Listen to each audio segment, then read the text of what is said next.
Afghanistan has been ruled by the Taliban since 1996. Since then, the movement has been trying to create what it sees as the world's purest Islamic state.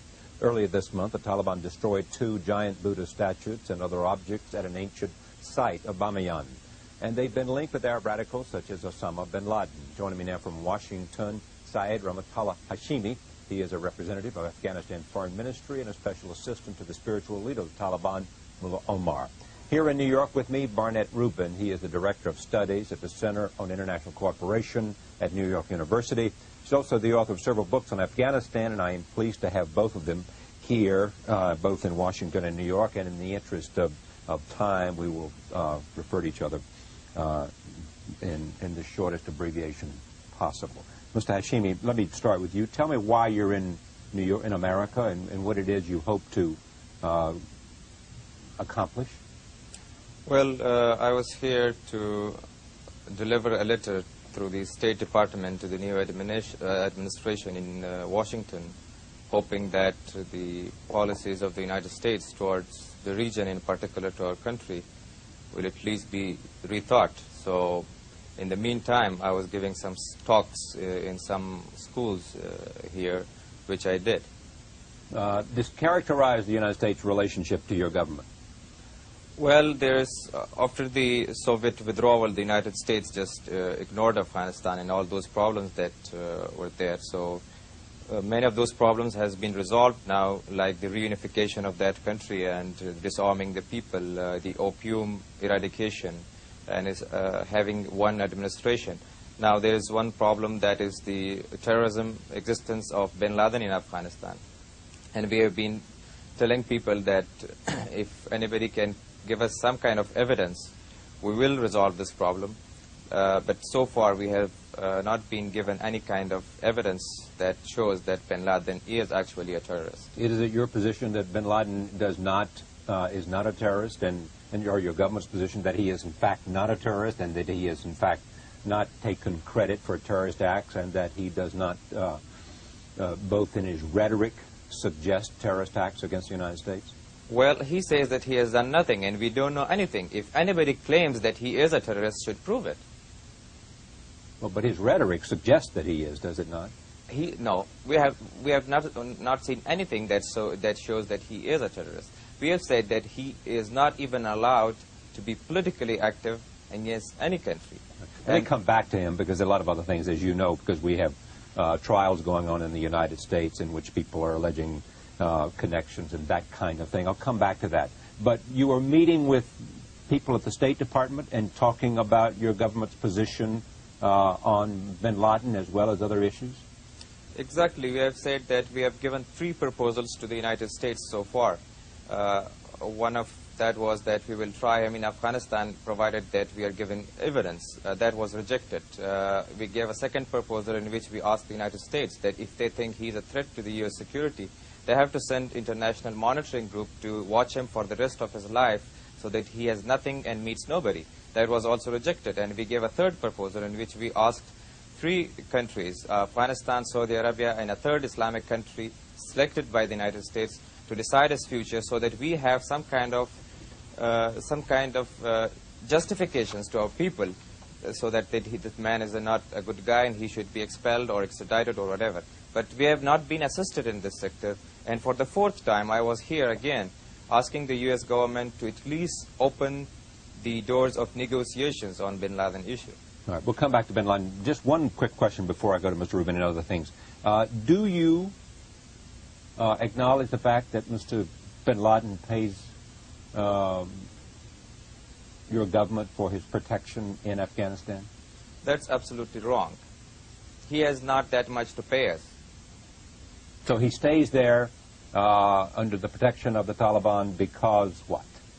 He was in Afghanistan 17 years before we existed. Such people were instigated to go to Afghanistan and fight the Soviet Union. And such people were called the heroes of independence, not by us. Such people were called the heroes of independence by the President of the United States, by Mr. Ronald Reagan. And all of a sudden, they have changed to terrorists. Okay, if he is a terrorist, how are you going to justify trying to kill a man without even giving him a fair trial? The United States tried to kill him without even telling us that he is a terrorist. all these things have aggravated the situation. He was nobody, and he has been made a hero now. He has been made so famous. 6,000 children were named after him in Pakistan only. And so many restaurants, cars, shoes, jackets, all these things. So this is not our creation. All right, we still have not yet come to the issue of the Buddhist statues, and I'll do that after giving Mr. Rubin a chance to talk about the things that we have been speaking about so far.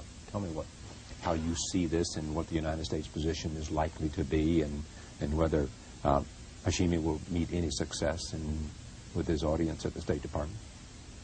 Well, I think this discussion exemplifies the problem with U.S. policy toward Afghanistan, which is that for several years we have not really had a policy toward Afghanistan.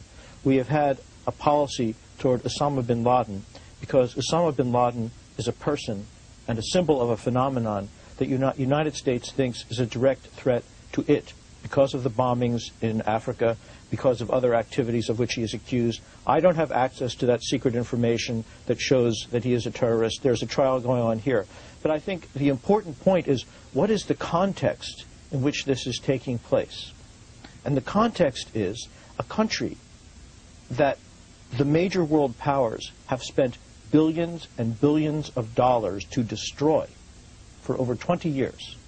A country which was one of the poorest countries in the world at that time, and which has lost much of what they had, both in buildings, roads, government structures, and most important, people, and educated people.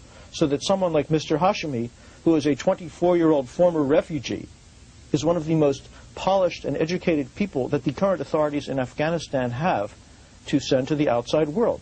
Because all the other people who were educated and were specialists were killed, jailed, or expelled, and are living as refugees in various places. Now, that is a context in which any assistance is welcome. It's an extreme context in which extremist ideologies may seem to some people much more rational because they are dealing with a very extreme situation. And if someone comes to them and fights on their side and is willing to assist them, and they are not getting what they see as significant assistance from other people, the people who helped them destroy the country as part of their civil war, then they will welcome that person. That is what is now happening. The Taliban's original agenda was not to support international terrorism. Now I believe the Taliban as an organization is allied with people who are guilty of international terrorism. People who, as Mr. Hashimi correctly says, were originally recruited to come by the U.S., Saudi Arabia, and Pakistan to fight in that war, were given that training and supported to do that. Now they have turned against us, we have turned against them. But we are having a dialogue of the deaf about this subject, in which I'm not supporting the Taliban's position, but we are not addressing the major problem, which is the destruction of that country, the death of millions of its people, the huge drought which is making hundreds of thousands of people into displaced people. And if we did address those, that would change the terms of the discussion. Right, I'll come back. I'm going to have to come back to Osama bin Laden in just a moment. But what are what we should be addressing is what the American government's policy is with respect to Afghanistan, and whether it can send aid because of the drought and the destruction. I assume you're talking about is what? I assume you're talking about the destruction of the Buddhist statute, or you're talking about the destruction of something else? I'm talking about the destruction of virtually everything that was of value in Afghanistan over the past 20 years. Are you talking about destruction by the war with the Russians and the war and the Civil War, and what are you talking about? That's right. The war with the Soviets, the civil war among the various groups, the criminal activities, culminating in this criminal destruction of world heritage that just took place. But if you drive around Afghanistan, all the roads are destroyed to the point that there are small children standing by the roads who should be in school, picking up dirt with their bare hands and throwing it on the huge potholes, which are bigger than the paved parts, in the hope that a passing trucker, who is probably a smuggler of some kind, because no one else has the money to drive trucks, will give them a little money, maybe the equivalent of 1 cent or 5 cents, in return for throwing this dirt on the road. And mostly they don't get that. So that, if you go to the capital, Kabul, you will see that, 50%, 60% of the buildings are in complete ruins. They're whole neighborhoods that are completely desolated by rockets and missiles that we paid for with our tax dollars and that our allies also paid for, and that the Soviets also sent there, and that today those missiles are still being sent there to the Taliban on the other side by the neighboring countries, and which is turning not only Afghanistan, but the entire region around it including Pakistan and Central Asia, into a very dangerous area where conflict is spreading and where nuclear weapons are located in a number of countries. In Pakistan. In Pakistan, and there are also some in Kazakhstan. Characterize the Taliban for me. The Taliban are a transnational organization which arose initially in Afghanistan. They represent the traditional rural mullahs of southern Afghanistan, who are linked very closely to some of their colleagues in Pakistan itself through a number of madrasas, Islamic academies, where they studied. This is a social group that every government in Afghanistan for the last 100 years tried to marginalize and put out of power.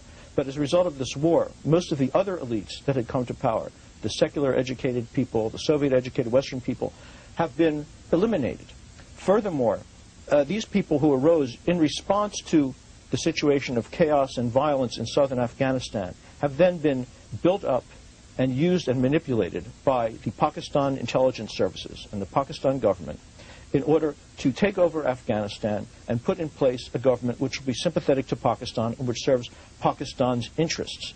They have imposed on Afghanistan a kind of vision which is typical of their social origin, that is, these rural Islamic leaders, but in turn radicalized by this experience of war, and which is very different from and opposed to the views of what kind of government there should be among the urban population, the educated population, and the other ethnic groups in the country. A couple of quick questions about other personalities. One, Mr. Massoud, what do you make of him? Again, Massoud is a great guerrilla commander who resisted the Soviets. What he has turned into, however, is essentially a kind of ethnic leader. What he represents is he is organizing resistance among Persian-speaking people in North Afghanistan. This has to do with the way Afghanistan is structured as a state. When Mr. Hashmi says they have imposed a single administration on Afghanistan or re-established it, that is correct to some extent. However, they impose this by force, and this administration represents the views of a very narrow segment of the population. But it's also true that before they did this, there was no administration in most of Afghanistan, and there was a kind of chaos and anarchy. Massoud constructed a structure in one part of the country.